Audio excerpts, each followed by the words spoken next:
We're live. Man, when I was in college, there was I used to have like a red Trans Am. I talked about this I think last week about the red Trans Am. See, I got rid of that. I got rid of the Trans Am. I traded it in for this GMC pickup. We called it the Little Monster. Like a single cab, slow bed, 2-wheel drive.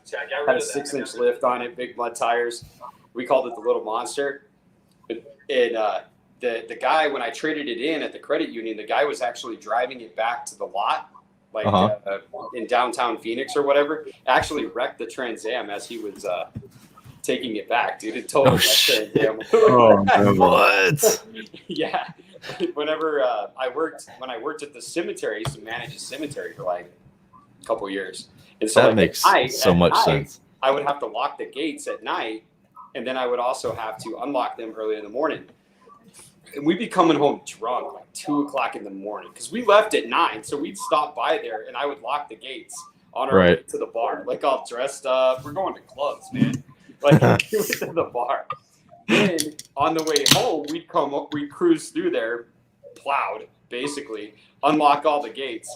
There was one night, dude, my buddy and I were coming home, and we're in my truck, and I got the windows down, and we're blaring Rammstein, just heavy metal, hardcore.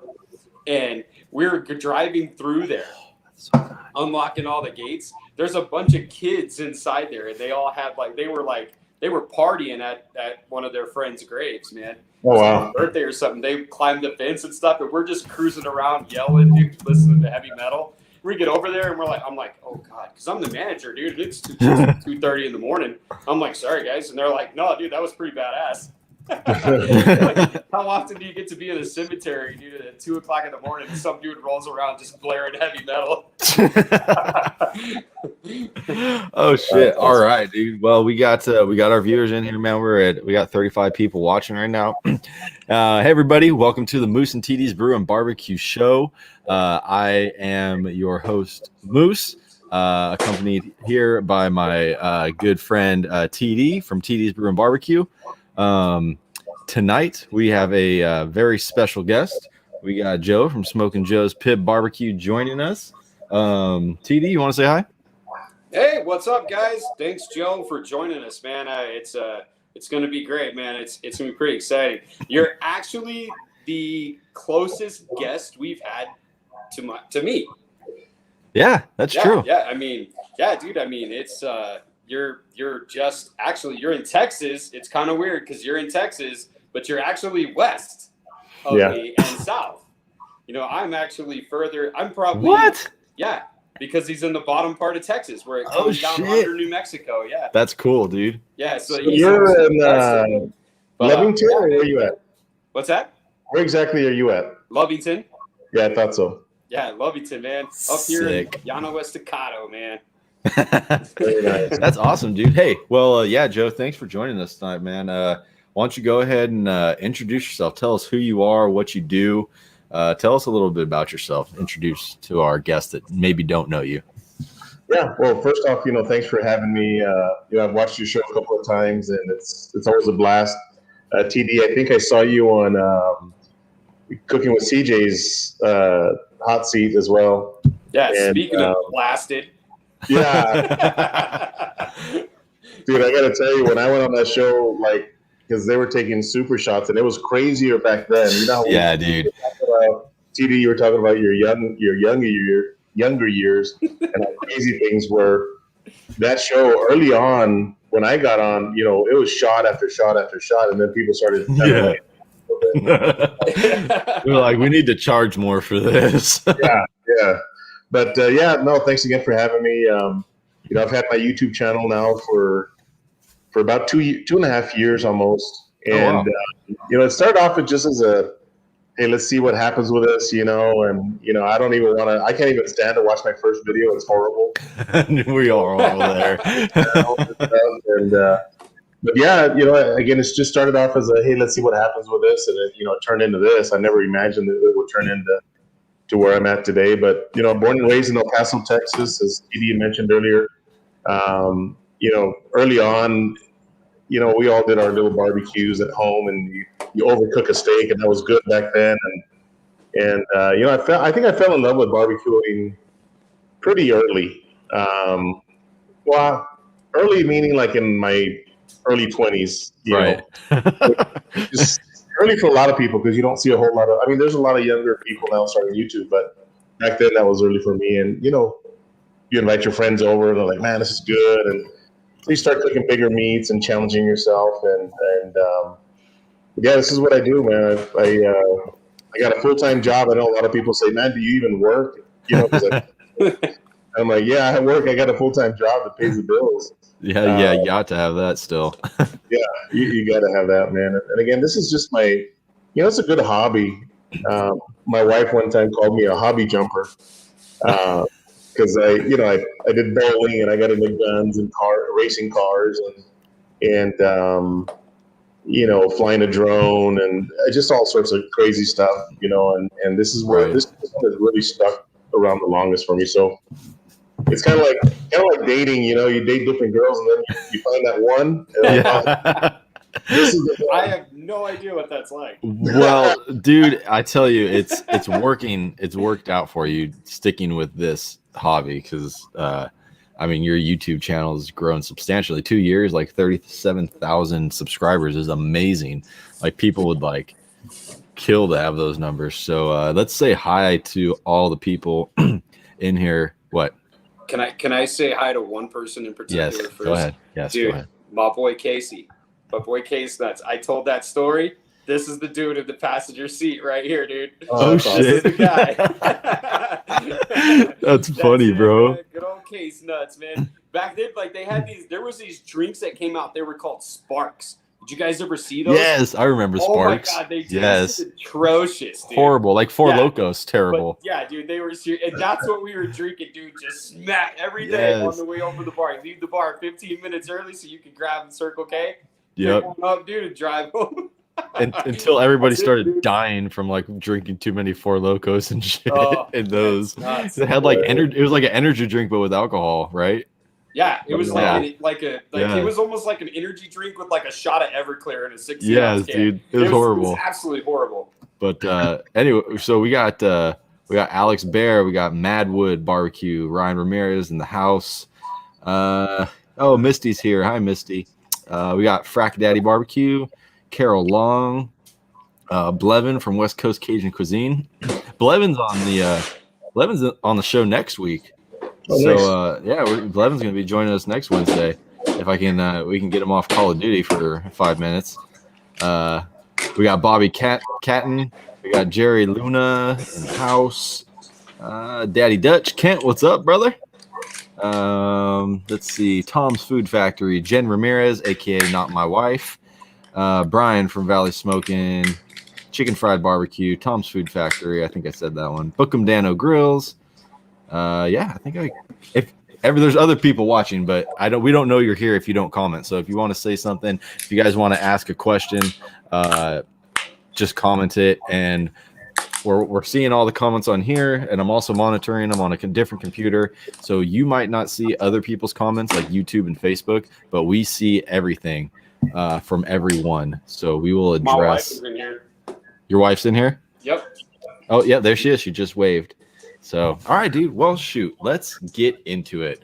All right. Well, we already already went through and answered some of my first questions that I had, like how you got into barbecue and when.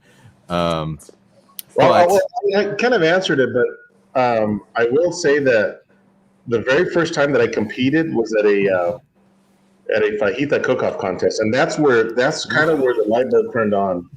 And I'm going to say this, but go ahead, TD. You want to say something? Were you cooking on a disco? No. Was it a disco cook-off? So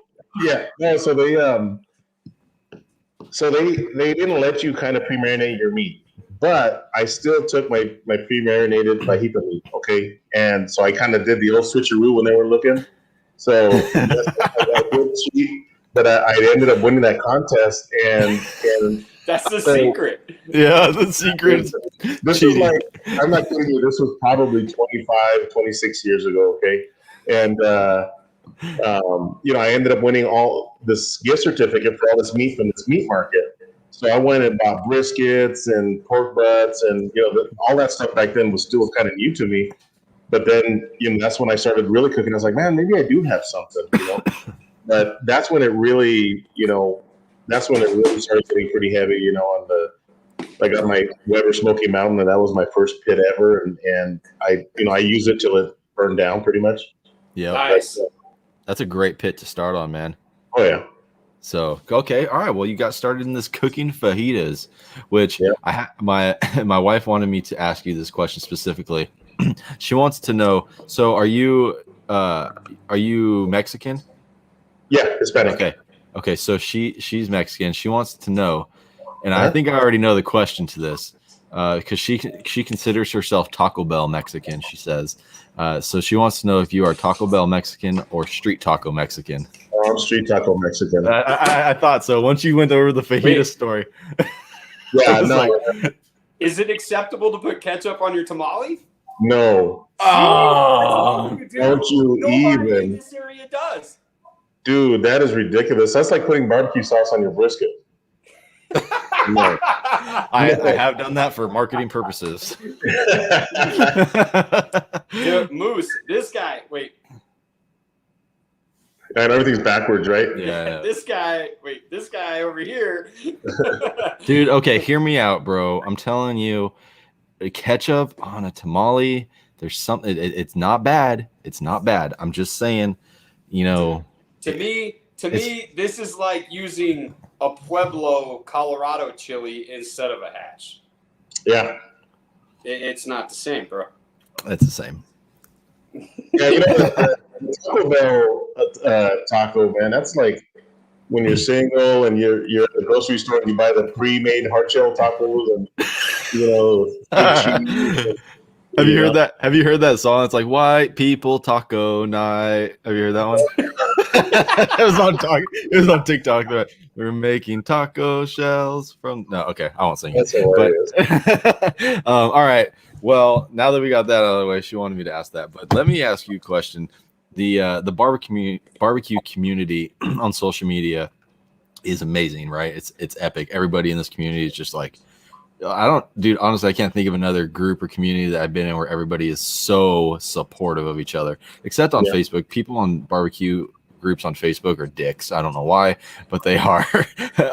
But for the most part, like Instagram, YouTube, everyone's super supportive. But let me ask you this. Who would you consider to be a role model for yourself in the online barbecue community? Man, there's been a lot of people. Do I have to choose one, or can I select a couple, and the reason why? If you need to select a couple, go ahead and select a couple. Right. So, you know, Your Mount Rushmore. I know, right? So, James from Aimem and Claimem Smokers, he was a guy that I followed way before I got to meet him, and you know, he would give me a shout out on his channel. Chef Johnny started giving me shout outs, and then Cooking with Rye. You know, those three guys right there. You know, Rye having the biggest channel out of all the three. You know, when they mention you and they help you with any questions you might have too. You know, so in relation to barbecue and YouTube, those three guys right there have support. And there's a lot of people that support me with other channels. Baby Back Maniac, you know, he'll give me a shout out. So there's a lot of people. It's hard to just pinpoint one role model. I think there's a lot of people out there, and you talked about the community and kind of that barbecue family feel. Right. Yeah. It really is everybody, because there's been small channels that, you know, if they have 100 subscribers and they say, oh, I got this from Smoking Joe's Pit Barbecue, I might get 10 subscribers from them. Right. You know? But there's been a lot of people that have kind of helped me along, and yeah, even people that don't ever make comments, they'll send me private messages like, "Hey, try this instead next time." That are you know, that are pretty good pitmasters, right? Like big time pitmasters. But there's a lot of people. But I think those three guys have helped me along the way. You know. Yeah, and everybody knows who those three guys. I mean, I think most of the people that are in here tonight probably know the YouTube videos. Jamal, said the YouTube videos got me into barbecue. Got tired of seeing the food and not having any. There you go. Absolutely, man. That's, you could just be searching on YouTube one day and be like, hey, that looks great. And, your videos are very, very intricate and easy to follow. So I think that's nice for people who are learning, So let's see. David, beer and barbecue and brisket, Smoking Joe's. I'm from San Antonio, Texas. Very nice. What's going on, David? TD, do you have questions? You want to go? I do, man. So check this out. Let me find this guy. Yeah. So my pops and I, man, we just bought a new smoker. And it's the biggest smoker that either one of us have ever bought. So it's a rotisserie style trailer. Oh, nice. It's I think we said it was 48 wide. I think it was 48 wide by 60 is the cooking chamber. And I think it was 48 tall, I think, or something like that. So it's a pretty good space with 4 racks, rotating through it. And this is actually the first smoker I've ever had to use that relied 100% solely on like keeping the flame with wood and going from there, because charcoal is a lot easier to manage than the wood is. So yeah. What I realistically meant, so like we got this yesterday. Oh, nice. We got this yesterday, and it's pretty cool. So I cooked some ribs on it. I cooked some ribs on it today. And man, I spent all day at my office. I was doing paperwork and stuff. And my dad and I were back and forth. Like, he was out there most of the day, kind of checking it out, watching it, messing with this, messing with that. Then he says that once he left, everything went to shit. And I was out there, man. I was busting my ass trying to get this thing at the right time. I was trying to keep it anywhere between 225 and 275. I'm like, I'll give myself 50 degrees. Like, that should be a pretty decent flex rate. Dude, give me some pointers, man. Tell me what's up. What do I need to do? Right. I think we all need to hear this. Yeah, I figured this was the guy to ask, dude. I'm like, if I'm going to ask anybody, I'm asking the Pitmaster, man, because I want to know, and I'm sure I'm not the only one that if somebody is deciding to take this step, man. Yeah. I want to know, dude, because this thing was kind of a pain in the ass. I was like, dude, I'm ready It's discouraging. It's discouraging, dude. Like, ass right now. It's very discouraging. But yes, tell us. Go ahead. So on that smoker, did you buy it from a company there in New Mexico? Yeah, I did. I actually bought it from a company that makes it here in Hobbs. It's a smoke daddy smoking grills or something like that. Yeah, I know who you're talking about because I've seen those smokers and I want to get one. It's Ron Todd is the guy that builds them. Yeah. Yep. Yeah, I know exactly what you're talking about. So that smoker, the best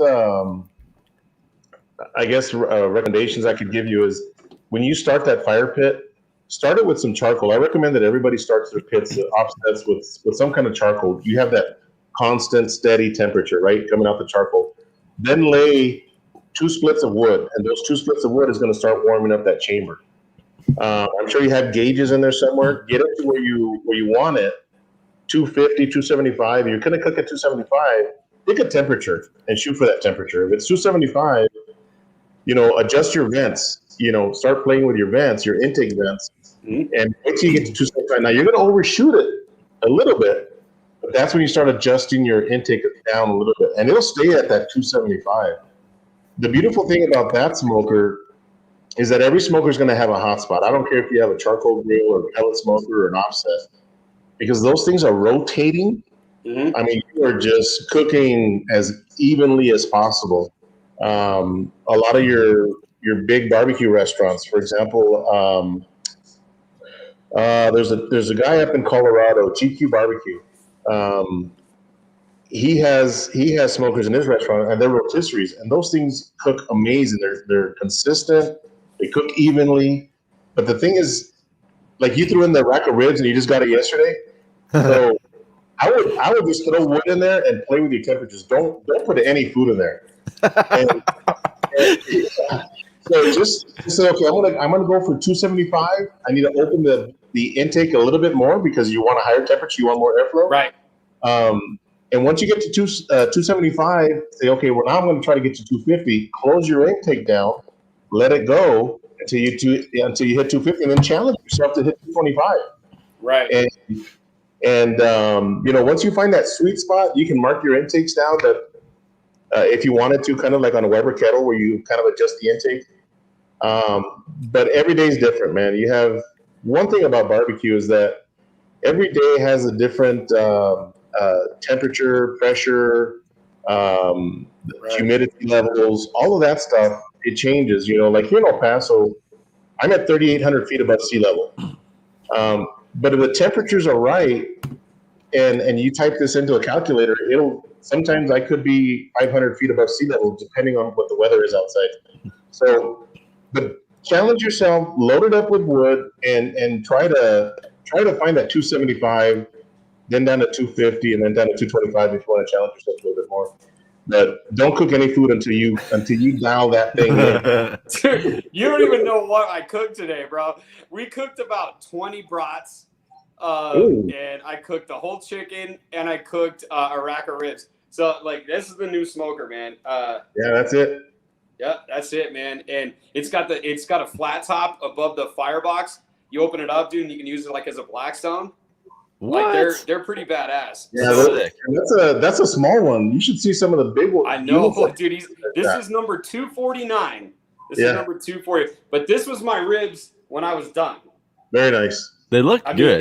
They were tender. Pull off the bone. They could have used a little bit more time, but I basically did a 3-2-1 because I'm like, I'm gonna do it the most basic way possible to make sure that I could keep this temperature. And it got harder as it went on through the day. I was just like, man, I'm like, thank God we got Smokin' Joe on, because I'm gonna ask him tonight, dude. Give me some points. We're doing this. Yes, and so wait, hold on. I want to mention this because I was going to ask this question. So Carlos said, I remember Smokin' Joe talking about leaving the stack fully open and messing only with the intake vent. So I've seen different methods where people are like, let's leave the stack completely open and do it this way. And I've seen it where guys are like, I'm going to leave the stack open and the whole door open and just manage my fire size for heat. So are those bad methods, or are they just something like per person, like you figure out what works best for you kind of thing?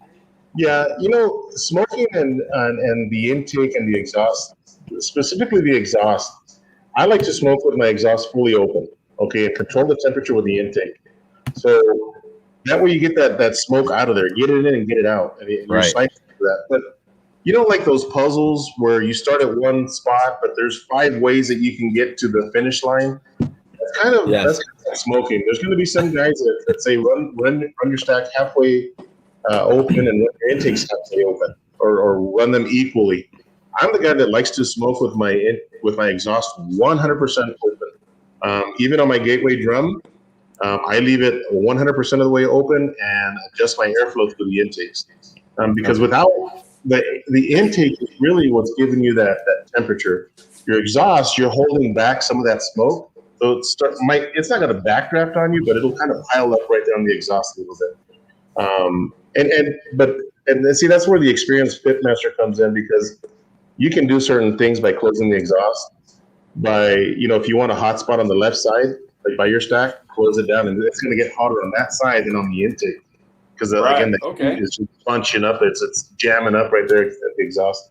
So, but there's different ways to do it. My pellet smoker, the exhaust is 100% of the way open. Okay. When I used to have just an Oklahoma Joe basic offset for a while, and I ended up getting rid of it, but just to make room for something else. It was not that I didn't like it, but it was just a lot of work, dude. I've got like 4 kids and I'm super busy. So, taking care of the fire, it's very time consuming. Like you have to be out there every 30 minutes at least to check on it. But I used to cook with the stack completely open, and I would leave the door completely open and just manage just how big the fire was. Cause I felt like I was getting better airflow and like cleaner smoke coming through it. So, and I had kind of not perfected, but I'd really gotten that method down. So that's just what worked for me. But obviously, like you're saying, there's 1,000 ways to skin a cat and figure out which way works for you. So, real Kevin, quick, man, the brand of that one is Big Daddy's Smokin' Grill. Yeah. and I don't think you can find them online because I've looked. I even looked just to see, like when my dad priced it, like we were looking at it, and it was just like it wasn't there. Like there wasn't even a social media page. Yeah, those are sometimes the best. Yeah, but yeah, I mean these are made here in Hobbs, dude, and I don't know, it's pretty badass. It's light enough that we can move it by hand, like with two people, of course. But it's still like the steel on it is heavy duty, man. Yeah, they're well built smokers, and I saw those when I was up at Hobbs, and they're all over New Mexico because they're building them out there. And I mean, those rotisseries are really nice to cook on. So I like it. So Joe, I mean, we talk obviously about barbecue. The main thing is the meat. All the time. That's the main thing. We're talking about meat and how to cook the meat. But besides the meat, tell us what are your two favorite? Because I mean, honestly, side dishes are just as important, I think. So what are your two best side dishes that you cook? Like, what are your go-to? Like, say you're making whatever meat, and you're like, I need two side dishes to go with this. What are your go-to side dishes on the barbecue? I like beans and potato salad. I think that those two go hand in hand with barbecue. Now, I know a lot of people like mac and cheese, but mac and cheese, save that for your fried chicken dinner or whatever. But I like beans, a good style beans. Maybe some chopped brisket in those beans, and a good homemade potato salad, not the stuff that you buy from Walmart. I think those two are a must. Man. They just go hand in hand with barbecue for me. But yeah, beans and potato salad. That's the Texas way, bro. That's the Texas way. I know it's like a lot of starch, and a lot of carbs. So I went to a barbecue and brewery joint in Canton, Texas. You know where Canton is? Yeah. It's called Q and Brew, and it's actually in a KOA, like a campground of. It's actually in an RV park, bro. They have an escape room, all kinds of shit there, dude. Like it's for people that stay in the campground, dude. They don't even have to leave. They could do shit all day. And when I walked in, I was like, yeah, this place is all right. I could tell it was pretty new because of the smoke smell. Like like you could tell it has a smell to it, but it's not set. It's not set in like those big time barbecue joints are. And then I sat down and especially around here, I don't know about you, but I mean, I know in El Paso, but I don't know about you guys in California. When you go to a Mexican restaurant, pretty much any restaurant, you're getting chips and salsa for free. Oh yeah, like 100%. Immediately. And this place, I walked in and they set down 2 cornbread biscuits and a bowl of beans. That was your pre-meal appetizer. I'm like, this is the greatest place in the world. All right. Like, holy shit. They know what's up. I went there for 5 days straight. 5 days straight, dude. And I was dipping the cornbread in the beans. Like, bring me another bowl of these beans. They were great. Cancel my meal. So I have a pretty important question. Joe, what do you think about pineapple on pizza? No way. Oh man, dude, we are in the lead with the anti-pineapple on pizza. Yeah, but we're also in the lead about the anti-ketchup on the tamale. This is true. What's worse, Joe? Ketchup on the tamale is weird. See, everyone says the same thing. But let me ask you this, Joe: have you ever tried it? I have, because James from Anal and Clayman posted a picture on Facebook, and I said, and I think I put a comment. I said, hey, I just unsubscribed from your YouTube channel because of this. And he said, hey, you got to try it. So I went and bought some, and I warmed it up in the microwave. It come kind of warm already, and I put some ketchup on it, and it was nasty, dude. It was nasty. Pineapple doesn't belong on. So they sell tacos al pastor too. Yes, I don't like that. Me either, dude. What was that? One more time. On tacos al pastor, they have a pineapple in with the pork or beef, whatever they're cooking. Oh, and then you make a taco, and some of that sliced pineapple falls in your taco. Nah. No. What about a mango? No. No fruit. You don't fruit the meat. No. So mango, or mango on like a seafood taco, like if you're making a mango salsa or something like that. Yeah, mango salsa. Yeah, that on like a fish taco. Oh man, that's the best. Yes, Yeah. I'm with you right there. I'm with But you, dude. yeah, I've had prefer, dude. I like the fruit on my steak tacos, bro. Like limes, like onion, cilantro, lime, boom. Oh, Throw some. yeah, I sure. do. I grill a mango. I put some seasoning on it, and I grill the mango when I grill the steak. Then I chop it up, dude, and mix it with the onions and cilantro. Yeah, it's bomb. Sorry. Go ahead. I said I bet it's good. It's not as bad as pineapple on pizza though. No, that's horrible. I'm gonna have to do a mango pizza like this, dude. I'm gonna have to grill the mangoes. You should. And throw them on the pizza, dude, and see how like a ham and mango pizza. Aiming and claiming smokers in the house. Ketchup on tamale is the shit. God. My brother, yeah. Only Dan himself Got you. Surfaced. Okay. You know what? Don't fruit my beer. You know what? I agree with that. Let's. Excuse me, sir. I agree with that. I just like the lime and the Tabasco and the salt on the jug. No. Okay, since we're on the beer subject, real quick, welcome to our brewery shout out segment. Tonight, since this was brought up, don't fruit my beer. Now, I have to disagree. So tonight I have a strawberry milkshake IPA. Whoa. Yeah, dude. It's a Citra Mosaic hops with strawberry, vanilla beans, and lactose. Comes in at 8%. I don't even know what brewery this is. Lactose. Yes. So milkshake IPAs are the new thing, man. So I've got that one, and then I've got another IPA from Treehouse Brewing. I think it's in like Massachusetts. But dude, I'm all about like the fruits in like the IPAs and stuff.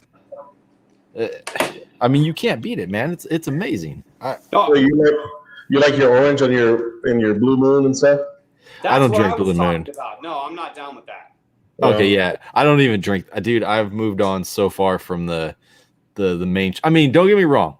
I love me a PBR and a Coors Banquet. Don't get me wrong. I will never leave those roots.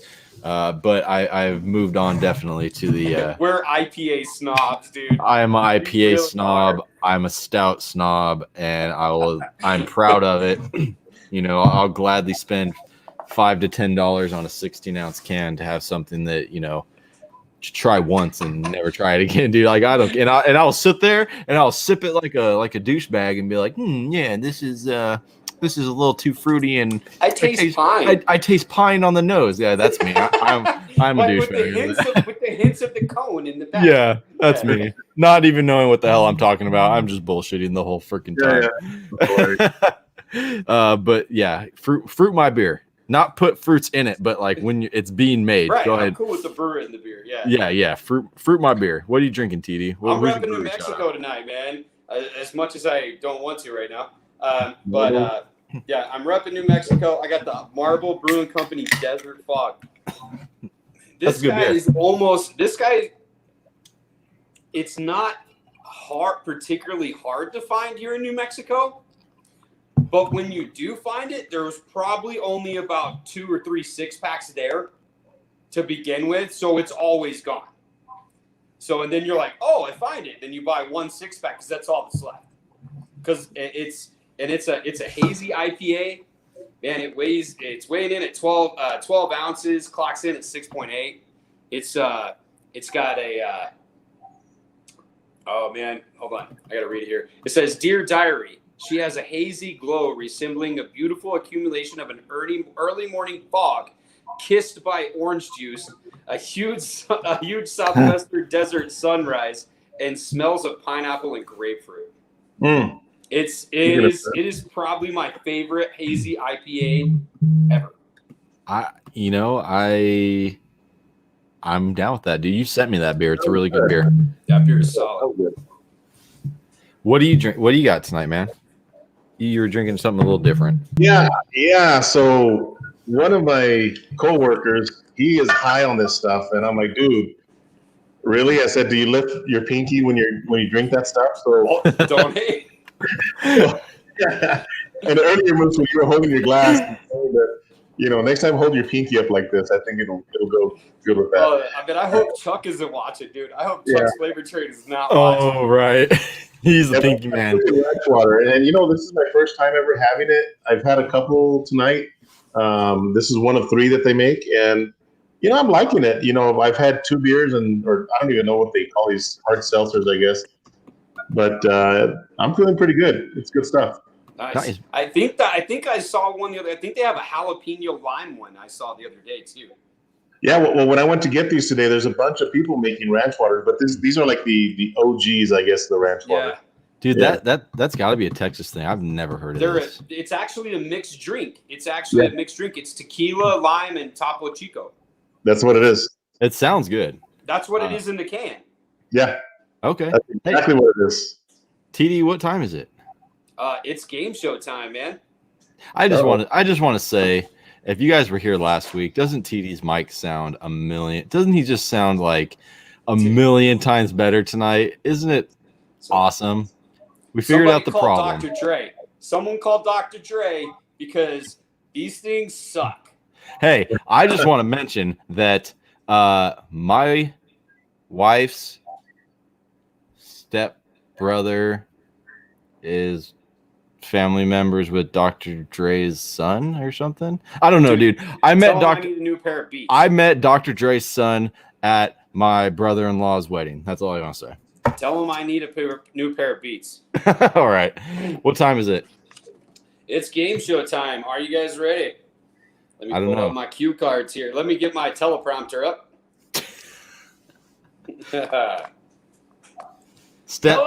Welcome to Mad Moose and TD's Brew and Barbecue Show. It's time to play Know Your Super Bowl Foods. That's right. This weekend we got two teams going at it for the championship game. So are you guys ready? We got contestant number 1 coming at us from El Paso, Texas. The only part of Texas even Texas doesn't want in their time zone. Let's welcome Smokin Joe. How you doing tonight, Smokin Joe? Good. How are you guys? Thanks for having me on. Let's do this. So I'm going to be one of you guys. Ready. Now, coming at you from California, the man who needs no introduction. I think he's actually 3 for 5. And out of the last 5, he's been winning. He's on a roll. It's called a winning streak. Let's welcome Mad Moose. Mad Moose. The crowd goes wild. Hi, what's up? Sorry, that was the crowd going wild. Today, each of you, this will be a family feud style. Each of you will get your own chance to answer. There is no chiming in. I flipped a coin backstage, and guess what, Joe? You're first. All right. It's already rigged. I want you to tell me what the 3 most popular snacks on Super Bowl Sunday are. There are no wrong answers. Snacks. So, are chicken wings considered a snack? This would be snacks, as in like finger food. Okay. I say. What do they call it? Charcuterie, like a cheese board with sausage and stuff. I can feel it. Adult Lunchables. I think. Your 3 foods. Oh, I got to pick all 3? Yep, pick 3. Just pick 3 of your favorite snack, the most popular snacks on Super Bowl Sunday. All right, you got to have potato chips, just plain potato chips. The cheese board, I say, and number 3, pretzels. Okay, sounds like a good time. Mad Moose, what do you think are the 3 most popular snacks on Super Bowl Sunday? All right, I've got to go with jalapeno poppers, Doritos specifically, and the little pigs in a blanket. Wow, those both sound like great times. However, the 3 correct answers, the most correct answer, the number 3 correct answer is guacamole. The number 2 correct answer is tortilla chips. The number 3 correct answer is potato chips. So as of right now, each one you get those points. So as of right now, Joe is up 3-2. Wait, I got 2 points? Let's go on. Any of you guys have any idea what these 3 items estimate in tons used on Super Bowl Sunday? I'll give you the answers. 14,500 tons of potato chips. Holy shit. 4,000 tons of tortilla chips. And 8 million pounds of avocados. That's insane. Just on one day. All of these stats are just on Super Bowl Sunday. Dude, that's 8 million pounds of avocado. Do you know what's even crazier? They estimate that 100 million pounds of guacamole is consumed on that day. How do you get 100 million pounds from 8 million avocado? Dude, 8 million avocados, 8 million fucking tomatoes, and like, how many jalapenos? Like, dude, that's true. That's true. Guacamole is heavy shit. Yeah. A lot goes into guac. Let's move on. Are you guys ready for question number 2? Mad Moose, you're first. Woohoo! Yeah. What is the most popular takeout food ordered on Super Bowl Sunday? Pizza. Pick 3. Oh. Pizza, chicken wings, and like Subway, like subs, sandwich party platters. All right. How about you, Joe? Now, can I say some of his answers too? Yeah, you can say the same answer. All right, you tell me the 3. Pizza. I'm going to throw Chinese food in there. And burgers. All right. Sounds like a good time again at both of you guys. However, the 3 correct answers in this order. The number one most popular takeout food is pizza. The second most popular food, chicken wings. Yeah. And the third, sub sandwiches. What? Dude, what? I never get things right like that. Takes the lead, 8-6. Hold on, real quick, dude. So what a trifecta to hit right there, dude. Dude, that's insane, bro. Like look at there's a thing here from Gregor Miller. It says 20. Yeah, so he just donated $25 to the show. So cheers to that. Hell yeah, brother. Thank you. Yeah, that's awesome, dude. I think that's the first thing we've ever had. That's the first money our thing. First donation. Maybe the game show. Maybe he's trying to get into the game show. Maybe he is. Yeah, he's trying to bet. He's trying to buy the host. Yeah, the odds are in your favor now. Who do you want to win? I'm coming back. This next question is a 2-parter. Hold on. Oh, I'm sorry. The closest number without going over of how many chicken wings are consumed on Super Bowl Sunday gets 6 points. Oh, this is Price is Right shit right here. Yeah. Go ahead, Joe. You're first. How many chicken wings? How many pounds how many pounds? Chicken wings are consumed on Super Bowl Sunday? Oh, good Lord. I'm going to say 3 million pounds of chicken wings. How many? 3 million pounds. Moose. Dude, I think it's more than that. I mean, we're eating 8 million pounds of avocados. Dude, 8 million pounds of avocados. Like chicken wings, dude. I'm gonna say I'm gonna say 5 million pounds of chicken wings. It's probably more than that. Yeah. The correct answer. The correct amount of chicken wings, the estimated amount of chicken wings eaten on Super Bowl Sunday clocks in at 90 million pounds. What? So Mad Moose, 6 points. Yeah. That's the one where you should just set $1 and just hope. Wow. Right. 3 million and one. Let's see here. Now, get ready. This next question is also worth 6 points. The closest person to get how many individual chicken wings that amounts to. How many? Okay. 90 million pounds. That's how easy. many individual chicken wings are in 90 million pounds? Whose turn is it? It's yours, Moose. Go ahead. Okay. I think that's 3 pounds per person. No, I'm sorry. Like total. If it's What? 90 million pounds of chicken wings, Uh-huh. how many individual wings? Oh, shit, dude. God, that's But I gotta think be. Joe's like calculating. He's like 18 wings in a pound. 18 wings weighs at least 3.2 ounces. Dude, that's gotta be like 1.4 billion wings. 1.4 billion? Yeah, I'm going big, bro. Oh, wow. Without going over, Joe, what are you picking? That means I went over. I'm thinking 480 million pounds. Or individual. 480 million? Yes. Man, did you calculate that? Well, I went with like 4 pounds or 4 wings per pound and multiplied 9 times 4.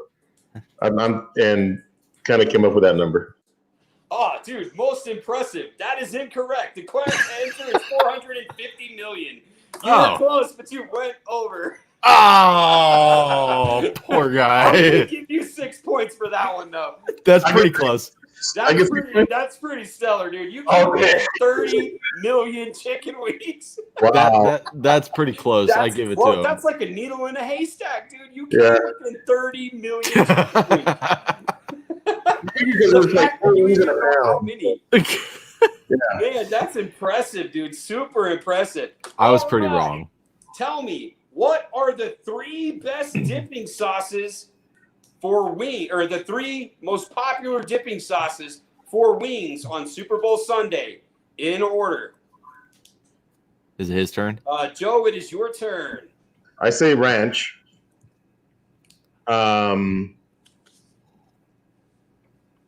Oh God, ranch, and then I say barbecue sauce, and then honey mustard. Moose.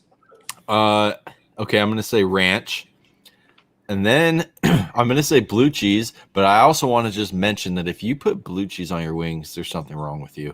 It's disgusting. You have automatically been disqualified. Congratulations, Joe. You won. What the hell? You can't do that. What's the 3rd most popular sauce? The 3rd one would probably be, like, I don't know, dude, like a ranch dip or something. Okay, the correct answers are in this order. The most popular dipping sauce for wings is ranch, blue cheese, and barbecue sauce. Okay, so I got 2. He got 1. Yep. So 6. Well, I got 2. 15, 16. Would you? Oh yeah, he said ranch. He did say ranch. Yeah. Yeah. 16. Blue cheese, dude. 7, 8, 9, 10, Are you telling? Do you like blue cheese, Joe? 18, 19. I do like blue cheese. You do. Dude, blue cheese is the shit, man. It tastes like shit. Rules. Oh. Like, I have to say, dude, I'm not a huge fan of a lot of Buffalo Wild Wings stuff. They do have a couple pretty legit sauces and stuff. Their blue cheese is phenomenal, dude. Yeah. I love their blue cheese. Yeah, I can't, man. It's just something funky about blue cheese I just don't like. You don't like that freaking moldy cheese? Let me yeah, dude. All right, if you're watching right now, please just comment like just yes or no. Blue cheese with chicken wings. Yes or no. Right now, comment. I just want to see what everybody's opinion is. Blue cheese for chicken wings. Yes or no. That's all you have to say. Let's go. Let's check our scores. The score right now is Mad Moose by 3 with the score of 19-6. He's only ahead by a field goal. And if he's got Cody Parkey on his side, you know that's going to be a doink. Let's move on to the next one. What are the 3 most popular beers sold on Super Bowl Sunday? Is my turn? Yes, Moose, you are first. The 3 most popular beers. I'm going to say Modelo, Coors Light, and Bud Light. Not necessarily in that order, but those. Okay, go ahead. Joe, your turn. I say Bud Light, Miller Light, and Coors Light. Miller. And Joe hits the trifecta. Yeah, dude. Yeah. Bud Light, Coors Light, and Miller Light. Yep. I didn't even think about Miller Light, dude. I did. That actually changed a lot there. Oh, no, you're only 1 point down. That still changed a lot. It's only 1 point down. But yeah, we got 19 plus 5 is 24. And 60 plus 6, 22. Joe, you're behind by 2 points. All you need is a safety. All right, let's do it. According to 7-Eleven, what 3 items increase in sales on the Monday following Super Bowl Sunday? Joe, you're first. Oh, God. What 3 things increased? In sales, I say beer. This is on Monday. Yeah. The day. Okay. Okay. The day after. Like they go for hair of the dog, bro. Yeah. You gotta keep chasing it, man. You gotta. I say Gatorade and aspirin. Moose, your shot. All right. Tylenol, water, and Pedialyte. I'll give you that one. Let's see. The answers are antacids is number 1, Gatorade is number 2, and ibuprofen is number 3. Oh, I didn't get any of them. I'll give you that. So therefore, you guys is still the same. Moose, you got 3 points, and Joe, you got 3 as well. But it doesn't matter because I have bonus questions, which are each worth 150 points. So stupid. The whole game doesn't even matter. 150 points. If you can tell me who won Super Bowl 20. Hands up, so you're not looking at your phone. It's my turn, right? You got a shot. Oh, shit, dude. Super Bowl 20? Yes. What are we on now? What Super Bowl is this Sunday? 52? Yeah, it's something like that. It's been a while. I'm going to say the Bears. Joe. I'm going to say, God, I'm going to say the Cowboys. Only the greatest team in the history of National Football. I knew it. The Chicago Bears. I knew it. Why would I ask this question? I knew it. This was the That was so random. Chicago Bears. Wow. The Patriots, by the way. Nice. No points, or Moose gets 150. That's okay. You can come back. I still have more. What year was the first Super Bowl? It's his turn. Joe, right? you're first. Yeah, Joe's. The first Super Bowl?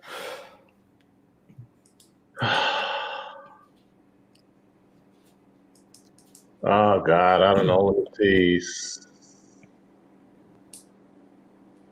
50. What Super Bowl is this Sunday again? Yeah, you can't know. I'm trying to think of that too. I'm in my head trying to do math. You're going to run out of time. I say 1968. I'm going to say 67.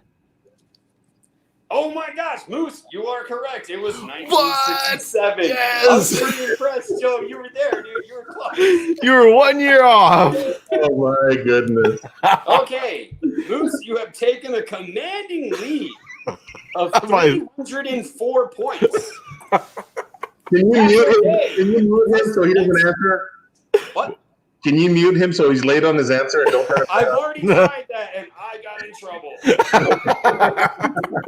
He did. He did get in trouble. I did, man. I thought I was trying not to laugh. It was a try not to laugh one. And he was saying stupid dad jokes. And Mel from Dark Side of the Grill was on, man. And we're sitting here and we're trying not to laugh. And Mel's killing me. Mel's just sitting there stone faced, like, boom. Didn't move. And I muted him so that way I couldn't hear him. And he's just sitting there making these stupid jokes, and nobody can hear him. And to top it off, I was wearing a stupid like Christmas tree hat, so all you could see was my face, and I had this Christmas tree hat. It's pretty funny. This is the last question. Are you guys ready? This question is the only one that matters. Well, there was actually only one that mattered, but it was only 150 points, which was the Bears winning the Super Bowl. But let's move on. Let's go. How many this is it. You get this question correct, you automatically win. And Joe, since you're the guest and Moose has the lead, I'm going to give the contender the shot first. How many combined Super Bowls has Tom Brady and Patrick Mahomes lost? Lost. Not including this one. This one next week doesn't count. Well, duh, we don't know who won.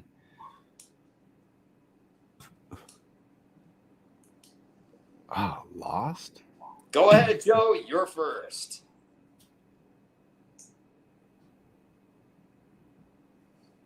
Don't be looking at the comments, Moose. Don't be looking at the comments. I say 1. Moose. Dude, well, Patrick Mahomes. 2. No, I'm gonna go 2. The correct answer is 3. Tom Brady has lost 3, and Mahomes hasn't lost. Yeah. Okay, I knew Mahomes hadn't lost. He's only been to 1. Yeah, but Tom Brady has won 6 of 9. Still pretty good. I mean, man, Mad Moose is on a roll, just taking our You guesses beat me by 1 all night. By 1, you beat me all night. Yeah, dude, that was 2 questions by 1. A win's a win, man. It is. It doesn't matter, right? Doesn't And matter. I promise you, I don't know these. Pre-marinated fajita meat, and he turned it in, and he won. Yeah. It doesn't matter. He won. This is not pre-planned. I swear I do not know what questions. I don't even tell Moose the subject. No, I don't know what's happening when this goes down. That's all. Sometimes I just get lucky. And yeah, all right. Well, thank you for playing. Thank you for playing, New Mexico, Texas. Glad to have you here because you pretty much are New Mexico. You just get to go do shit. We don't. So I have a very important question. I think you will be the person to answer this question once and for all for everybody because I consider you to be quite the pitmaster. So let's put a scenario together. You are coming home from work and you're like, hey, honey, what's for dinner tonight? And then we're going to say this is around, 1 o'clock in the afternoon. And she says, I want chicken. And you're like, okay, that chicken needs to be defrosted by 4 o'clock. How are you going to defrost that chicken properly by 4 o'clock? You got 3 hours to defrost your chicken. What are you going to do? I like to put it in cold water and just change that cold water several times. I know a lot of people like to put it in the microwave, but even if you defrost in the microwave, you're warming up that meat. And you got to remember that you can get bacteria botulism when botulism. When it's at that temperature for like 140 degrees for X amount of time, you'll start to grow bacteria. So you got to keep it extremely cold, similar to a turkey. So I would definitely put it in ice cold water or cold water from the sea, and just rinse that off a couple of times, and it's going to defrost. Chicken defrost really quick, so does shrimp and any fish. Meat takes the longest. And the reason for it is, like a brisket is 75% water. So, you're melting ice that's kind of encapsulated in a brisket, and it's just going to take forever. Chicken and fish and other stuff takes, a lot less time. So definitely ice cold water. Okay, so would you say that putting chicken in hot water is the wrong way to defrost it? Absolutely. Dangerous, right? Dangerous. Botulism, people. Botulism. That's just a scary word. I almost like feel bad every week for our guests when you ask this question. I know. Because they're walking into a family feud, dude, and they're answering it. But yet the fact is that they're actually answering it correctly. That's the fucking part. I know. They're actually answering it to your side. That's actually probably the part that I don't like. Well, okay. Yeah, dude. So yeah, you hear that, folks? Botulism. That's a scary word. Like like it'll kill you. Don't do it. Baby Joe, maybe you could answer this question. Could you tell Mad Moose how to properly say in Spanish a Mexican meat market? Like a place that you would go and buy meat market that would be like La Sierra. What is that place called? It's carniceria.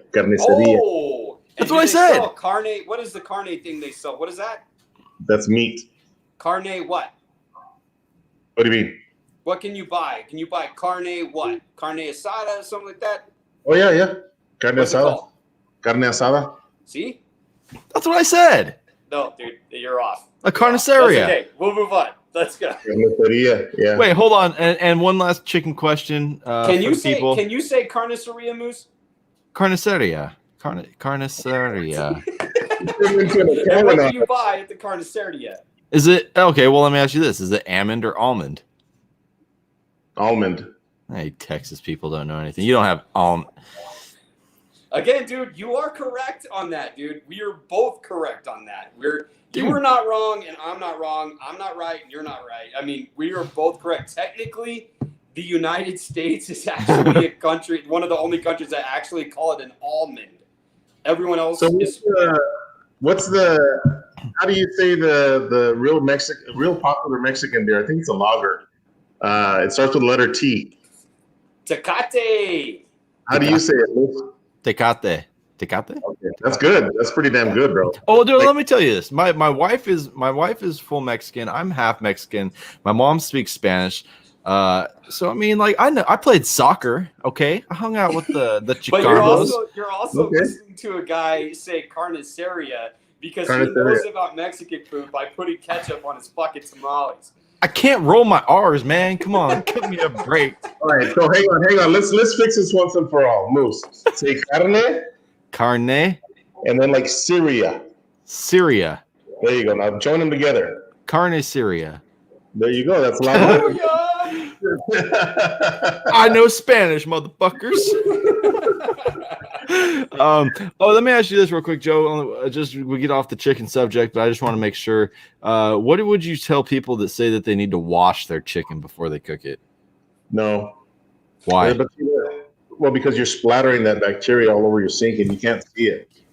So it's like when we go take a leak in the toilet and our wives get pissed off. It's like, well, can't you aim in the damn toilet? Well, our aim is spot on. It's just that when the water hits, some of that splashes back onto the floor or the whatever, you know. Right. Yes. Can you hear that, people? You're basically pissing on your chicken. Don't do it. Yeah, your chicken is pissing all over your chicken. Yeah, your chicken's pissing back on you, but it's pissing bacteria. Yeah. You're like, I mean, I don't always hit the mark. You know, it depends on how many beers I've had. But yes, don't wash your chicken.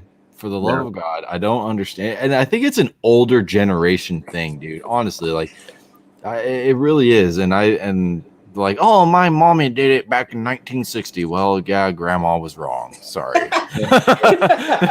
Grandma should not have been washing the chicken. Yeah, that's why you were in the shitter the next day for like 3 hours. Exactly. Right, man. You're Moose asked about sides earlier. He was asking about like your favorite sides. I got 2 sides, man. 2 sides that I want to ask about. And this is something that's actually really controversial in my family because that's what we do. We talk about controversial foods here. This is something that nobody can get on the same page. It's almost divided 50-50. So you got banana pudding and you got strawberry shortcake, right? Those are good sides, right? Or good desserts, right? Yeah. Oh, yeah.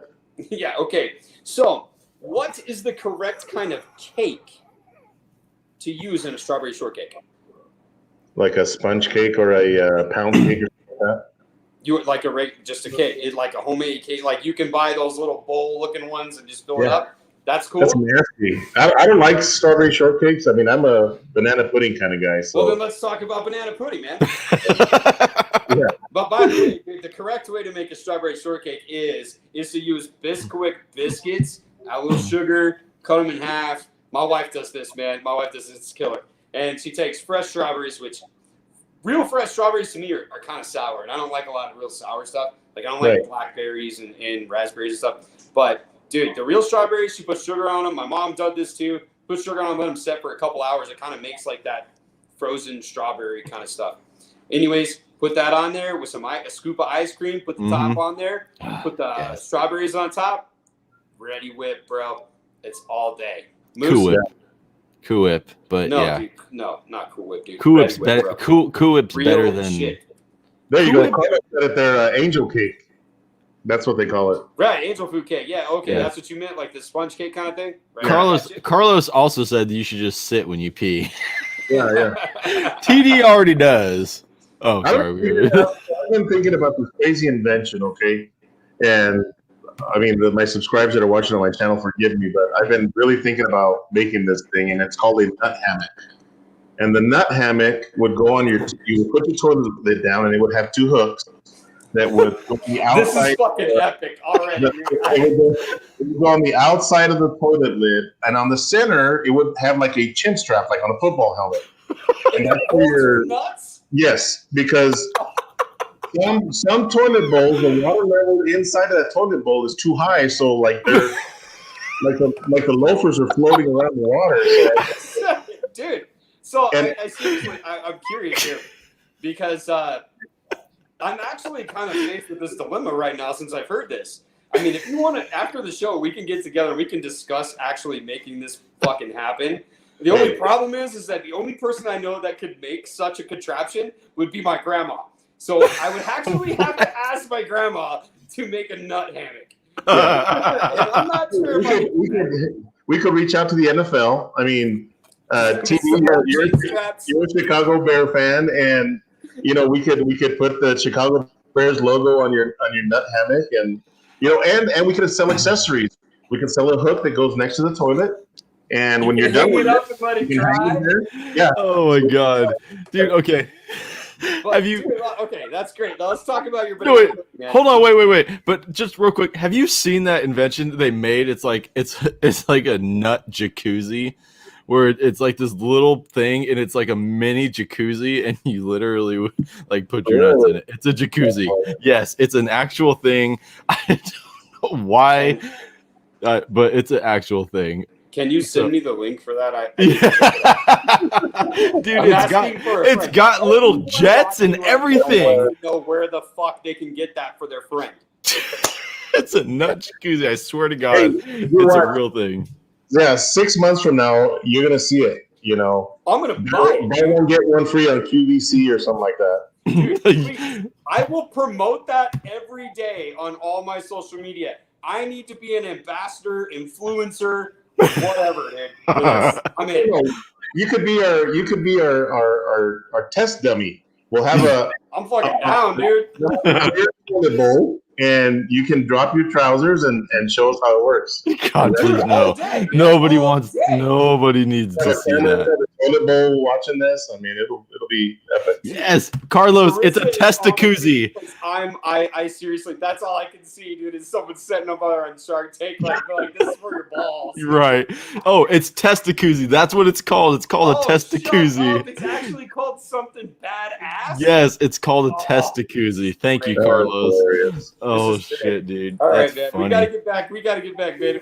Okay, yeah. Focus. Back on topic. Let's go from the testacuzzi to the banana pudding. What kind of banana pudding are you putting in your mouth?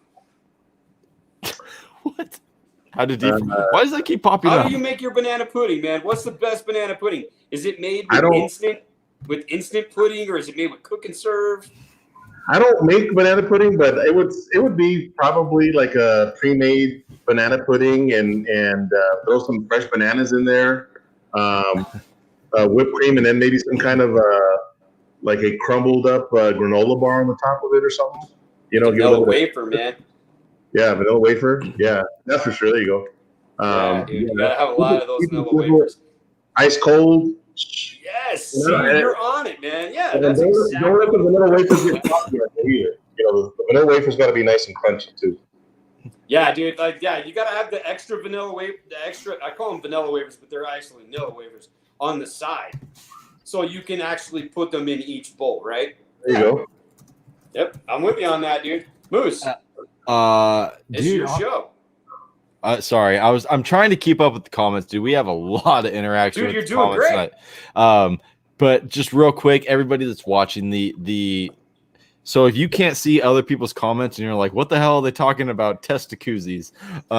We're streaming to 3 different YouTube channels, 2 or 3 different Facebook pages, and so you can't always see other people. You can't see the other YouTube channels and Facebook stuff. So if it's random, like we're like, what the hell? How did we get on the Testacuzi subject? That's why. Anyways, as far as banana pudding goes, dude, we don't have a lot of banana pudding. So it's kind of, I love banana pudding, but we just don't eat a lot of it. But I have a more important question. What is the worst flavor of jelly? Jelly, like for a sandwich. Peanut butter and jelly. And the best. Your worst and best. Okay, so I'm not a grape jelly fan. I don't like grape jelly. Yes, I knew it. Grape jellies for children. Yes. I'm I might be alone in this. I love orange marmalade. I love that stuff. Dude, I'm down. dope. I can dig that. I'm down with any flavor but grape jelly. Grape jam. No, man. Any people, if you're watching, we got 41 people watching. I don't care what platform you're on. Please, right now, what is the best flavor of grape jelly? Not grape jelly. What is the best flavor of jelly, period? I know it's not Jacob great. has a super solid point because I have actually had a burger. It's in Arizona, at Arizona Wilderness in Gilbert. They actually have a PB&J burger, and they use a in-house made jalapeno jelly and an in-house made nut spread. Like they actually make their own peanut butter there for this burger, and it's bomb as fuck. Nice. No, I'm down with that, dude. Let's see. We got apricot, boysenberry, strawberry, apricot, choke cherry. I'm not sure what that is, but it's not grape. Peach, churro, orange marmalade. We got everything except grape. Wait, what? Okay, well, Troy has been drinking too much. But yeah. Bam! There you go. Yeah, AZ Wilderness Brewery. I'm a huge fan of I think it's the teriyaki burger there. They make their own in-house teriyaki, but it's more like a sweet and sour glaze kind of stuff, dude. It's bomb. Nice. Okay, well, I have another barbecue question. If my phone would, Patrick with the jalapeno.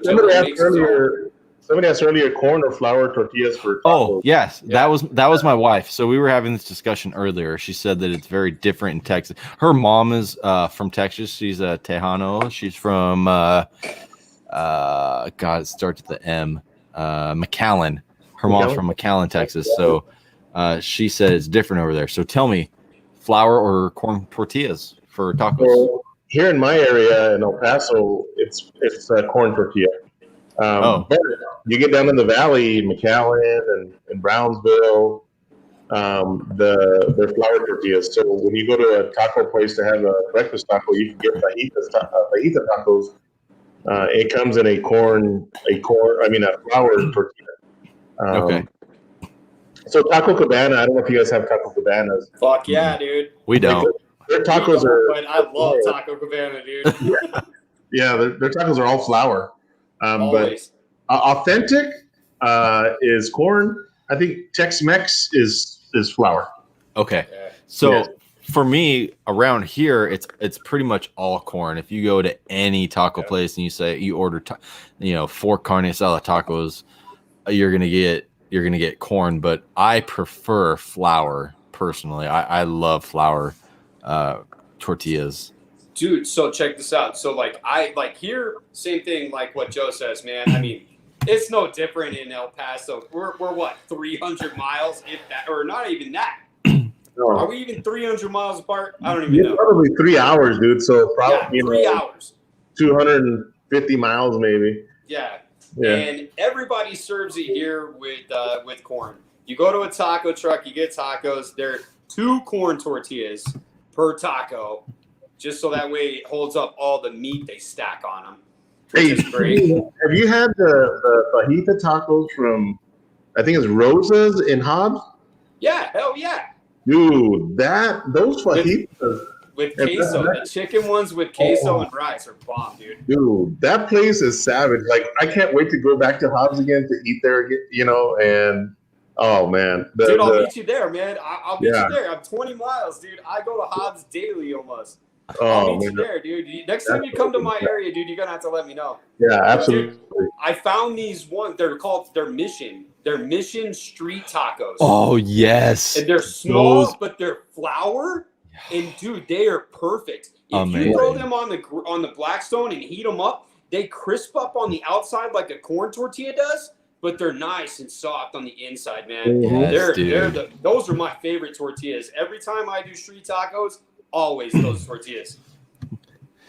Dude, now I gotta make a video with that, dude. Yes, make a video with that. Oh, yeah, it's gonna happen. I did.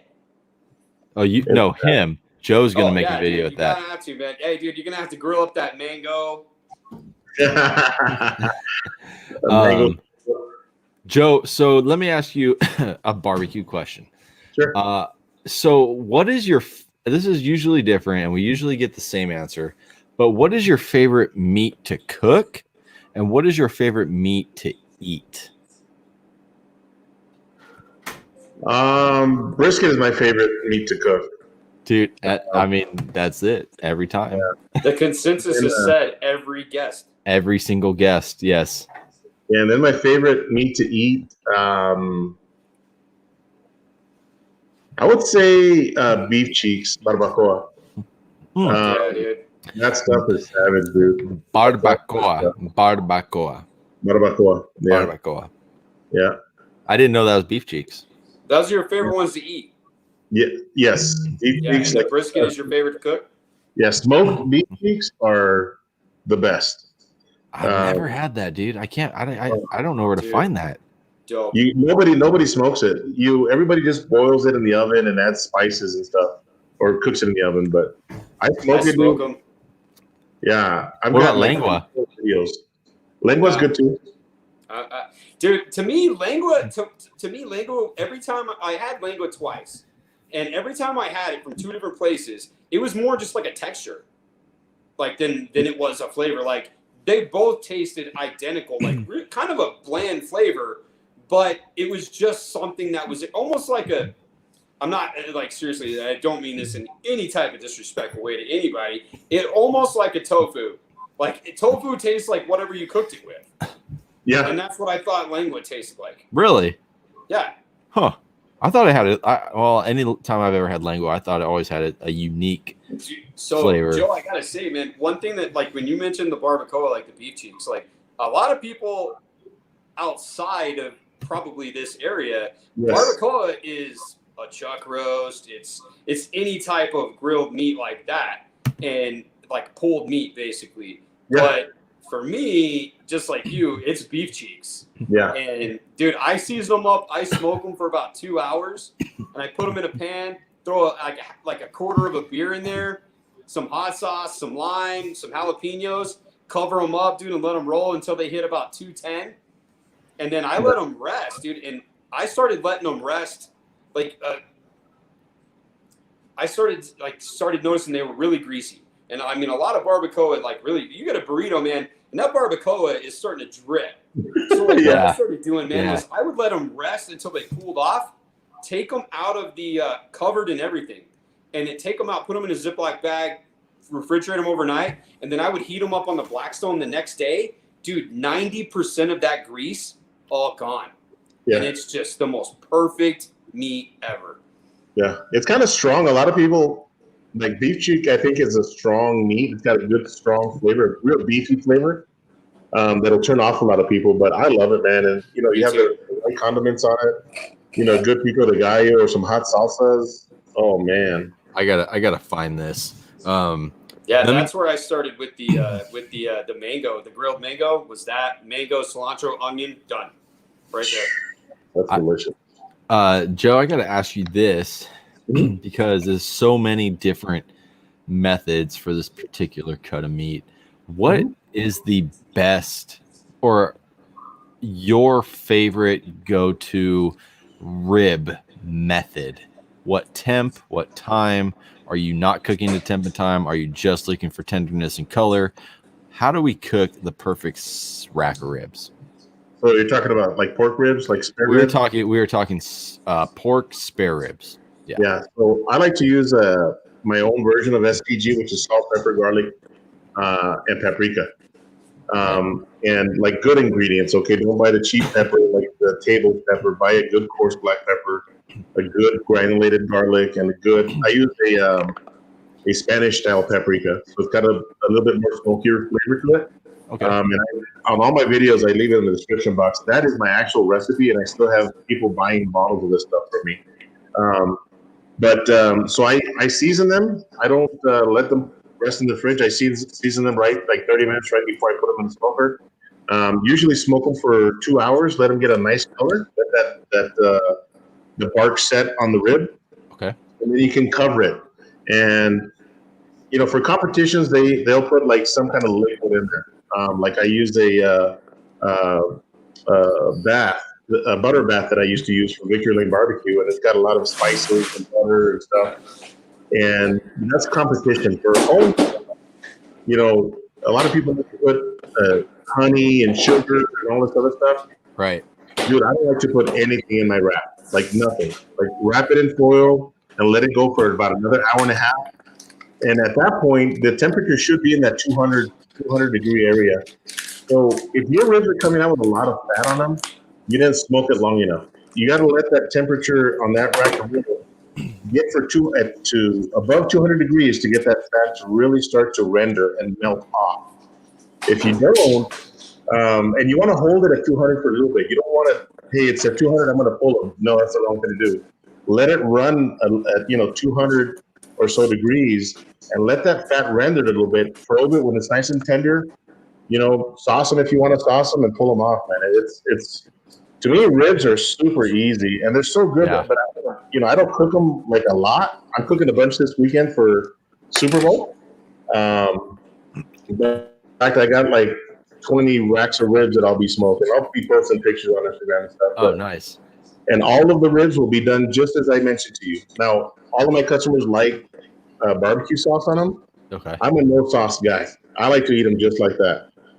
Okay. And to me, they're the best. But, I can cook ribs in 2 hours.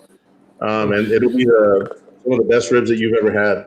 But that's like hot and fast, like super hot. Yeah. But that's an old school method, man. That's an old school method. My dad cooks ribs like that, like all the time. Yeah. What temp are you cooking at them to get them done at that time? 300, 325. Wow. Okay. Yeah. If I'm smoking like on my offset smoker, I want 250 degrees, 275. Right. And they'll be done in 4 hours, 3.5, 4 hours. Yeah. Bottle Cap Barbecue, real quick. He says, I need that can opener. Tell him what can opener that is. That is the Draft Top. This is the Draft Top 2.0, man. If you check out my Instagram, I am an affiliate. You can actually click the link on my Instagram or my Facebook, anywhere on there, and you can actually save, I think, 15%. They're awesome, man. I enjoy drinking out of it. It's great. And show us what it does. What does it do? It cuts the top. Hold on. Cuts the whole top off the. It cuts the whole top off of your can. Oh wow. Yeah, and I mean, like, dude, I do like with the michelada. You could throw some seasoning in there. Like sometimes, like however I want to do it, man. Like a Jack and Coke, you can throw a shot of Jack in there, stuff like that, man. I just enjoy personally drinking out of it. But yeah, man. But I see that you're a meat. Are you a meat affiliate? I am. Yeah. Yeah. Yeah, that's See, I my. am too, dude. I don't have the grinder and the stuffer like you do. But I have the chamber vac and the 11-inch slicer. Oh, very nice. Yeah. So What? I'll answer this question here. I just did a video probably a month and a half ago on a ribeye calf steak, and that was an Australian Wagyu ribeye calf steak, and that, holy cow, dude! Like American Wagyu and Australian Wagyu, there's like a big difference. Yes. Major, no. So there's a big difference. The Australian Wagyu is kind of like drinking. So let me compare it in beer terms. So Australian Wagyu is that Miller Genuine Draft. Okay, and the American Wagyu is kind of the Miller Lite of the world. There's a big difference, especially as it gets warm, right? So you kind of get that little kind of skunky flavor on the Miller Genuine Draft. The Australian Wagyu has a totally unique flavor on its own. It's fantastic, but I would recommend that you don't take that ribeye calf steak, because the ribeye calf steak is extreme. It's one of the most tender pieces on a ribeye steak, and it's that piece that's on the outside of it. Right. But don't cook it over 135 degrees, man. Medium rare on that thing is fantastic. You can overcook it too. You can cook it and it'll still be good. But at 135 degrees, if you pull it, it's still going to go up to about 140. That's when it's the most tender and the most juicy. So, reverse sear it. Reverse searing the ribeye calf steak is the absolute best. Smoke it for a little bit at a low temperature and then sear it off. Let it rest for about 15 minutes and cut away, man. It's the best thing ever. Oh, yeah. So for Ryan's one of our like super loyal guests. Like him and his wife are always on here watching every single week. So you're saying smoke it low and slow really as low as you can get it, right? I mean, if his smoker can go down to, I can't remember what smoker he has. But I mean, if he can get it down to like 180, 200, smoke it low. And then what temp should he take it off the smoke and then sear it at? Yeah, so I like to do it at about 115 degrees, 120, and then sear it. Now, when you're searing, you're introducing really high temperature. Okay, so it's not going to take long to get a steak that's 120 degrees to 135. You gotta figure you're gonna flip it probably once. And that's all it's going to take, and let it rest. Pull it, because the temperature is going to continue to rise, but letting it rest is the best thing you could ever do. If you can go 180, 200, 225 is good, and then reverse sear it, man, and it's nothing but flavor. Oh, yeah. Awesome, man. Well, I'm with you on that, dude. And you mentioned like 135 max, like even on a ribeye steak, if you get that cat part over that 135, it starts to take on the texture and the taste of a flank steak. And it's like, if you're going to pay that price for a ribeye cap, dude, you don't want it to taste like a flank steak. Yeah. Or a skirt steak, same thing. Like, I mean, it takes on that texture. Yeah. I've never had one. I need to just break down and buy it one time and try it, because I've never. They're hard to find because you have to sacrifice the. No, dude, our Costco has it. Our Costco has it all the time. I've never gone to Costco and not seen it. Do they already have them round up, like rolled up, or is it just rolled up and butcher twined? Oh, that's beautiful, dude. All the time. Our Costco has it. I've never been there where they didn't have it already ready to go. Wow. Yeah, and usually I think you get like 3 of them. And it's usually around like $40 to $45. What? And I think it's prime grade. So, dude, I'd be cooking that every weekend. I can't even find it around here. Really? Like, I'd even ask. I'm like, can you guys get spinalis? And the butcher's looking at me like, what the fuck is that? Oh shit! Dude, well, cap steak tacos. Oh my god, get out of here, bro. Dude, that would be insane. With no pineapple, right? With no pineapple. Pineapple. Oh yeah, we're not messing around. No, we're not ruining it with that. But TD, do you have any last questions? Because we're getting to the time mark here. I don't, man. I don't. I think we hit all my marks, man. I kind of want to see here, make sure. Oh, I do have one. Okay. What is the best chili Hatch, Pueblo, or Anaheim? Come on, bro. Hatch. I know, dude. I know. 110 times over. Bruce, what is the best chili? I mean, Anaheim. See, He's it's Anaheim. not even a question. yeah. It's not Well, even I a mean, question. I'm from California, so the Anaheim chili is very popular. I may But live, wait, we can't get Hatch chili here, so it's. I may live in New Mexico, but Joe is closer to Hatch than I am. I'm an hour and a By half a long away. ways. Yeah. Okay, we'll just answer this one real quick. How does Joe get that rich black bark on briskets? Yeah. So that's a good, real good question, and I fought that for the longest time. But I use mustard as a binder, and the same SPG, the salt, pepper, garlic, and paprika that I use in my rib. That's what I use on my briskets. In fact, I pre-make it. This is it. There you go. What is in there? It's salt, kosher salt, 16 mesh black pepper, a granulated garlic, and a Spanish paprika. And is that Nice. equal parts or what? No, He's not going to give you the recipe, dude. no, it's Yeah, it's on his YouTube. I'm sure it's on his YouTube. He gives that. and I've been drinking, so I can't give you the exact measurements, but I will send it to you a message. But because I don't want to get it wrong, but it's that specific recipe. So the thing about briskets is I think people worry about cooking with temperatures by internal temperature too much. So my briskets sit in my smoker 275 degrees, and I do not wrap them until I have a nice dark color already. And I don't care if the temperature on that brisket is at 160 or 190. Right. I want that color. At that point, I'm going to wrap in butcher paper. If you wrap in foil paper, you worked hard to get that bark. That bark's going to go away. Right. I use butcher paper because the brisket's going to continue to take on smoke. So I can go into my butcher paper wrap at a kind of a dark brown color where that brisket's not black yet, that kind of crusty black.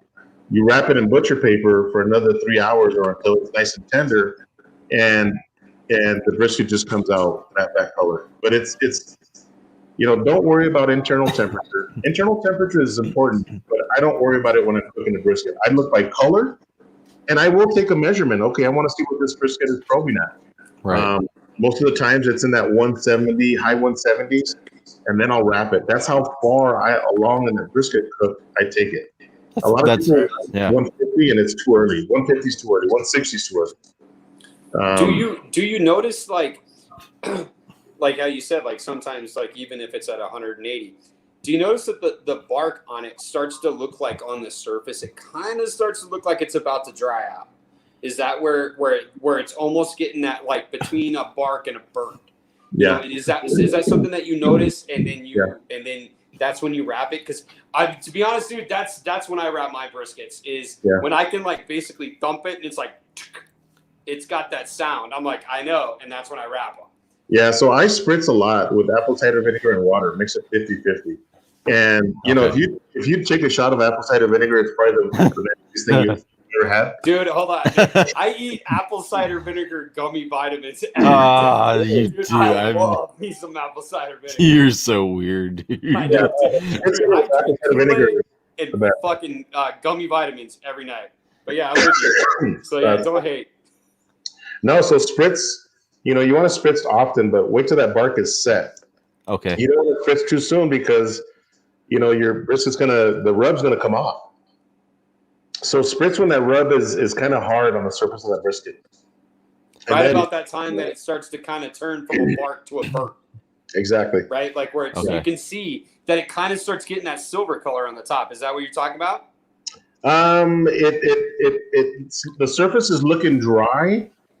And you can touch the brisket, and it's kind of like rubbing your finger over sandpaper. Mm-hmm.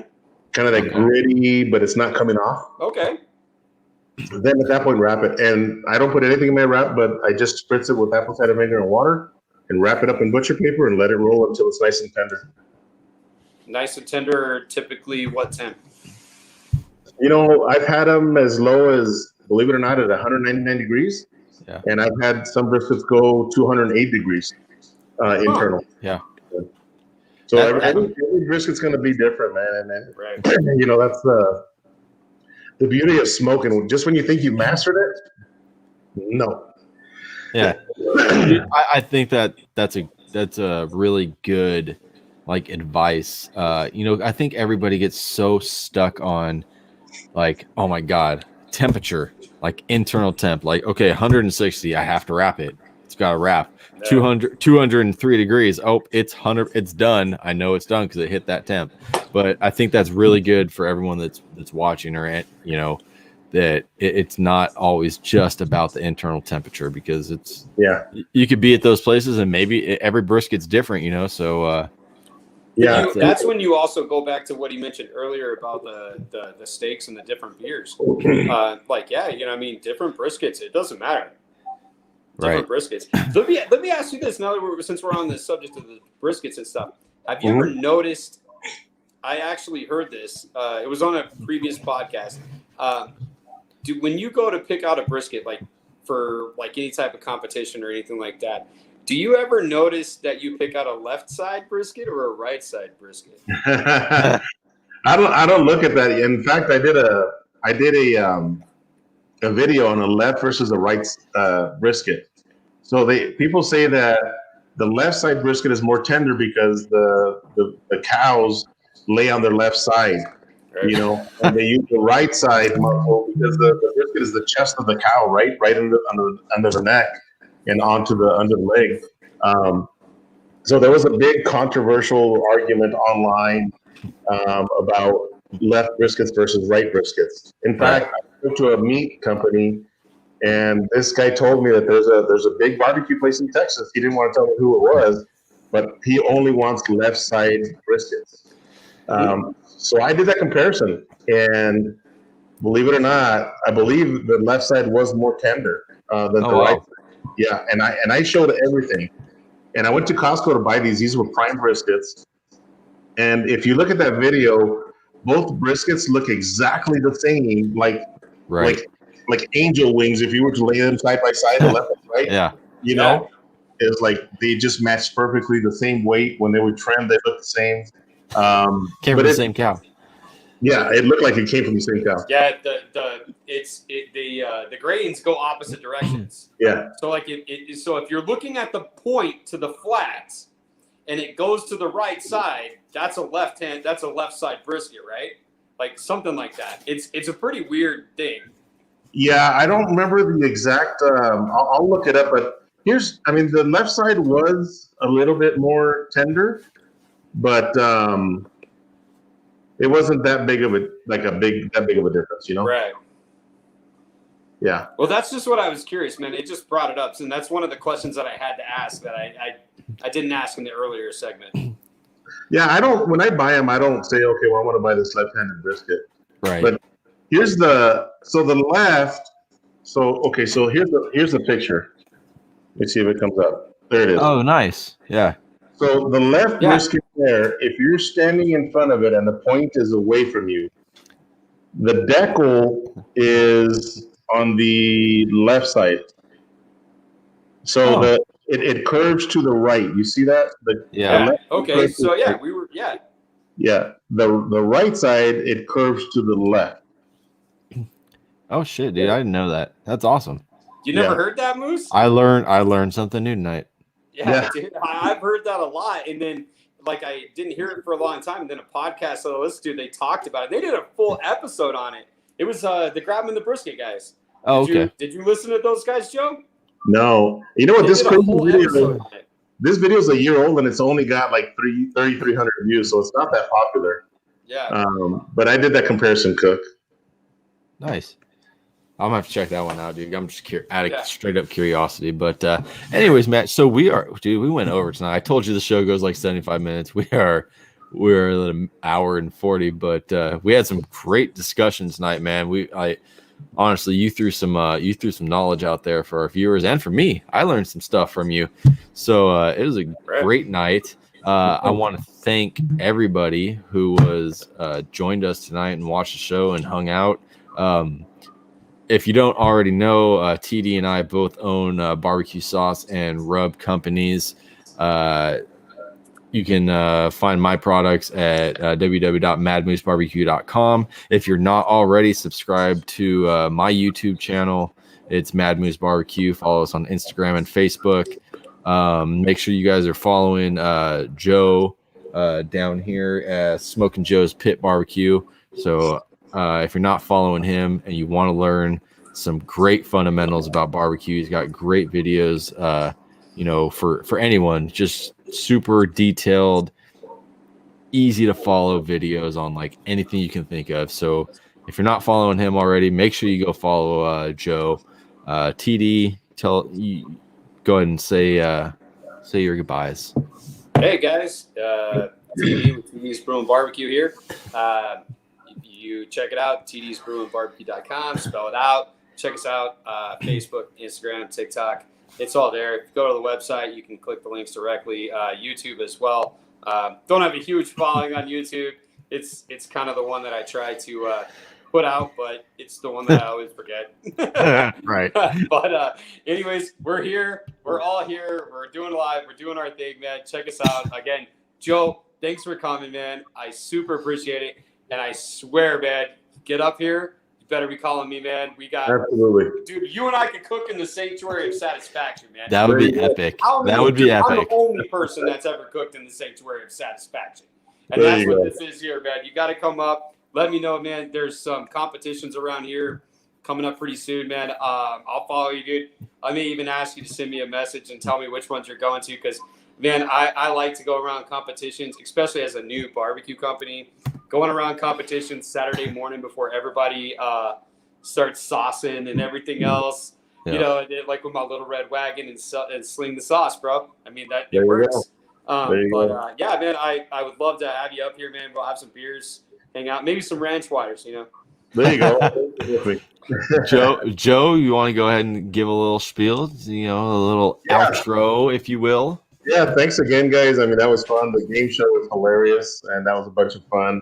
It was good chatting with you guys, and don't forget, follow me on YouTube, Smokin Joe's Pit Barbecue. I'm also on Instagram at Smokin Joe's Pit Barbecue. But always good hanging out with you guys. If you guys watch my videos, you guys have questions, leave a message. I try to answer all of them. It's hard when you're getting as many subscribers as I do, but I'll try as much as I possibly can, or send me an instant message on Instagram, and I'll help you guys out with whatever I can. So thanks again. I had a lot of fun, guys. Awesome, dude. Hey, man. thanks for joining us tonight. Again, thank you everybody who watched and hung out and watched the craziness ensue. We appreciate you guys. And next week is same place, same time. We've got Blevin from West Coast Cajun Cuisine joining us, so that's going to be fun. Blevin's got a whole different take on cooking in general. So we're gonna learn all about Cajun cuisine and talk to Blevin. He's a fun guy, man. I play Call of Duty with him, and he lives in the same town as me. So wait a minute, before you leave, what Call of Duty game do you play? I'm mostly Warzone. Okay. Yeah. I mean, I play Cold War too, but lately, dude, I've just been playing Warzone. All right. So I was fun little fact. I was at one point ranked in the top 100 of the world on Modern Warfare 3. Yeah. Oh Dude, shoot! That's so dude. many. That's so many games ago, but that's awesome. Dude, Yeah, that's and I still play that.